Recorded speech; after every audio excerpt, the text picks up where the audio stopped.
এবার total 53টা country, মানে ইন্ডিয়াকে নিয়ে আর কি, ভারতকে নিয়ে 53টা কান্ট্রি থেকে ছবি এসছে।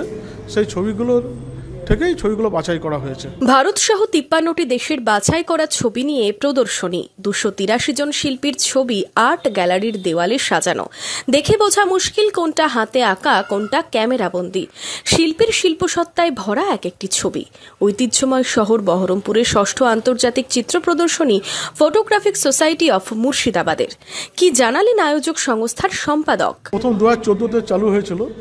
এটা হচ্ছে 6ষ্ঠ আন্তর্জাতিক ফটোগ্রাফি এক্সিবিশন, বা এটা একটা নাম আছে 6th মুর্শিদাবাদ ইন্টারন্যাশনাল স্যালন 2024।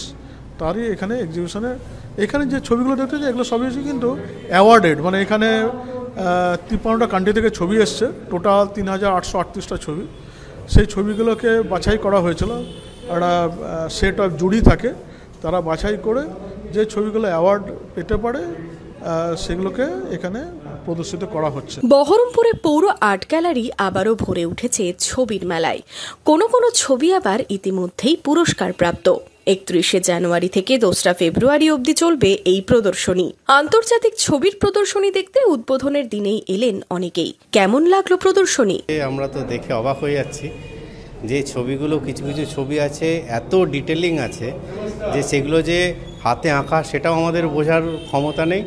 আবার কিছু কিছু ছবি আছে যেগুলো একদম ফটোগ্রাফিক, যেগুলো দেখে আমরা অবাক হয়ে যাচ্ছি যে এগুলো তুলতে গেলে কতটা ধৈর্য লাগে। এত ভালো ফিলিং লাগছে ছবিগুলো দেখে যে মনে হচ্ছে না আমরা ওই ছবির মধ্যে ডুবে যাচ্ছি। বিভিন্ন জিনিসের একটা জিনিস বিভিন্ন লোকের কাছে বিভিন্ন রকমভাবে প্রেজেন্ট হয়, বিভিন্ন জনের দৃষ্টিকোণ থেকে আমরা দেখতে পাচ্ছি যে না এই জিনিসটা এরকমও হতে পারে।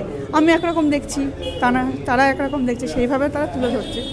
সেগুলো দেখার জন্য আসা যে অবশ্যই খুব ভালো লাগছে। বহরমপুর থেকে শুভরাজ সরকারের রিপোর্ট, ইমাজিন কমিউনিটি মিডিয়া।